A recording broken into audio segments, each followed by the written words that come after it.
Last week, we're talking about cessation, which is nirodha. Remember, paticca samuppada, translated into the English language, is dependent origination. It explains the chain of causation that leads from birth to death.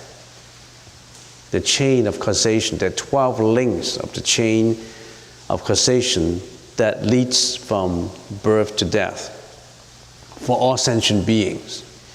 In other words, when people ask, do we believe in reincarnation? Why? Well, the Buddhists believe in reincarnation, but not just the Buddhists. Some other religions, some philosophers believe in reincarnation. Reincarnation more and more is not a religion, is not only conveying religious connotation. Even people with no religion, they may believe in reincarnation. What happened to those kids, 5-year-old, 6-year-old, and they could play jazz music or piano without learning? What happened to those kids, 6, 7 years old? They could sing like a soprano singer. At the age of 13, 14, they become a vocalist. What happened? Why? They didn't learn it in this life. They remember from the previous lives. They played it out from remembering. But something or some event, some occurrence must come to induce, to revitalize the seeds in the alaya consciousness that brings about this talent. They call it talent. I think they call it talent. Ingenuity. If people ask, what is reincarnation? How do we explain reincarnation? Easy to say, reincarnation is, you have a previous life and you came to this life. You die in your previous life and you came to this life again. That is too simple an explanation. What's the best explanation for reincarnation? Right here. Paticca samuppada. That's your best explanation. If you've been studying the Buddhist teaching for a while, 1 or 2 years, and people ask you, what is reincarnation? And you just say, you have a previous life and you have a next life. That's not sufficient. You can only get a C-. You want to get a B or B+, or even an A, explain paticca samuppada. So it's worth reviewing it again if you like. Last week we explained nirodha. What is nirodha? Nirodha is how to stop reincarnation, put an end to reincarnation. If you continue reincarnating, it's dangerous for you. Who knows what your next life is going to be? Who knows? You know. People associated with you know. Because whatever causes you have done in this life is what you're going to be in next life. If you want to know how come I am what I am this life, I want to know what I did in my previous life. Your becoming in this life is what you did in your previous life. In this life, you are a multi-billionaire. Why? Because you were very generous in your previous life. You are a philanthropist in your previous life. You save a lot of people. You donated a lot of money. You donated not just in kind, in sympathy. You are very generous. You've been giving out. You're not just receiving, wanting. You're not greedy. You give out everything. And the sutra says, in your previous life, if you always perform the act of giving, in this life you are a multi-billionaire. You are extremely rich. Just on that effect. Of course, studying Buddhism is not wanting to be rich, wanting to be a multi-millionaire. No. Assuming this person is a multi-billionaire in this life, and he was giving in previous life. He didn't study. He didn't take the spiritual odyssey to get out of reincarnation. He's still in the loop of reincarnation in karma. Then he reincarnates into Richmond. Why are some people so healthy? And some people are sick. Some people are not healthy. Why? Because you're healthy because you didn't kill animals in your previous life. You were compassionate in your previous life. Why were people short-lived? They live up to 30 years, 20 years. They suffer from sickness. They were cruel in their previous life to beings. So everything has an effect, and every effect will bring about a cause. So mind your thought. The effect comes from as minute, as delicate as a thought. Not just carrying out the action. Carrying out the action is already the karma is created. But it originates from a thought. That's the reason why you have to know your thought. Every thought counts. Every thought generates energy.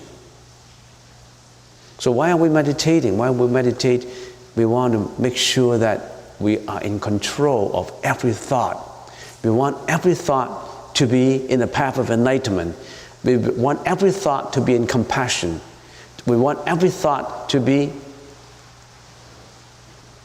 saintly. But that's difficult to do. Extremely difficult to do. Yesterday I came across a young man who asked me a question. And the young man has been studying Buddhism for a number of years. And then he said, Reverend, whenever I am doing exercise,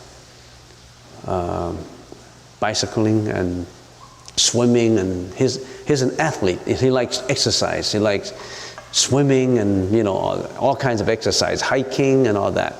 He said, whenever I'm concentrating doing exercising, I don't have any bad feelings. I just concentrate on my exercising. I don't feel depressed. I don't have any mental afflictions, no mental defilements. And whenever I'm doing exercising, hiking and all that, and whenever I'm sitting down for meditation, all this greediness and all these mental afflictions come up in me. How come? Should I just abandon meditation and just take on to exercising? Well, good question. How do you answer that question? It's tough. It's true. The same applies. I said, my answer is quite lengthy, but let's make it short. The same applies to if you're a gambler, you go into a casino, you're so overwhelmed by this satisfaction of your senses, like an athlete is exercising, he's so overwhelmed by his concentration of the activities that he didn't have any other depression. He wouldn't think about sorrow, lamentation, and physical suffering because he's in the process of satisfying his senses for the short time. He's doing biking and hiking. He's doing bicycling, swimming. He forget about everything about sorrow. You know why? Because when he's doing this, he's dealing with only the sixth senses, the sixth sense, the mano consciousness. This sixth sense, remember we have 8 consciousnesses: eye consciousness, ear consciousness, nose consciousness, tongue consciousness, body consciousness, and lastly, the mental, the brain, the thinking consciousness. But that's the sixth consciousness. This thinking consciousness dominates all these other 5. In other words, he's the manager. He's extremely powerful. Everything has to go through him because he can relate to the past and projection to the future. He's extremely powerful. He's very active. He's responsible for greediness, hatred, all the mental defilements, you name it. He's responsible for that. When you're angry, he's agitated. When you feel sad, he's crying. When you feel joyful, he's happy. So that's You've got that and I've got that, the sixth consciousness. When you are in the process of satisfying all these other five senses, your tongue, your taste, when you're eating food and it's delicious, you never have any other, you don't have a sorrow overwhelming you. That's when you're gambling, when you're exercising, when you are going for partying, listening to music, going out dating, courtship, you name it, you name all these things, the sixth sense. But when you're meditating, you're not only dealing with your sixth sense, you're dealing with your seventh and your eighth consciousnesses. What is this seven? The seventh consciousness. Your ego consciousness. What is the eighth? Your alaya consciousness. You're dealing with something very delicate. You're dealing with something deep inside. And it comes back to haunt you, because all these seeds of sorrow, seeds of lamentations, seeds of depressions, all in the alaya consciousness, when you sit still, it all come up. It's just like when a pool of water is agitated, all the pollutants are everywhere. You can see clearly. But when you allow it to sit still, that process is very difficult. When you're sitting down, you allow that process of pollutant settlement. It's extremely difficult, because you really have to use techniques to do it.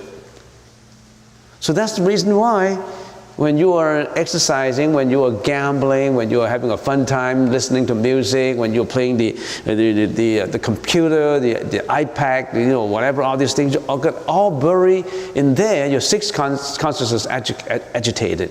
And all this alaya consciousness that store all your past is not agitated. Your ego, who cares about ego? I'm playing. I have an ego, who cares? I like playing. So that's the reason why. So every time when we sit down and contemplate, you are one step closer to enlightenment, because you're fixing up yourself internally. You're looking at your alaya consciousness. You're looking at how your sixth consciousness is agitated. I'm sitting in here. Oh, I thought about last night's party. Oh, I shouldn't have said that, and he shouldn't have said this, and he infuriated me. I hate him. All these things come back again. But then you control it. No, I shouldn't. I'm sitting. I'm concentrating on my breath. In and out, in and out. Forget about all this depression. Forget about all this greediness. Forget about hatred, disappointment, fear, greediness, jealousy, all that. Forget about that. It's difficult. You're in the process of doing it. But if you've gone through all this process, purifying yourself, you're on your way to the saintly path. You're on your way to get away from reincarnation, because you're on your way not to create any more karma for yourself. Where you're in the casino, you're creating karma of greediness. When you go to party, getting up acquaintances, getting up relationship, you bury in the sexual feelings of a relationship. You forget about all this paticca samuppada.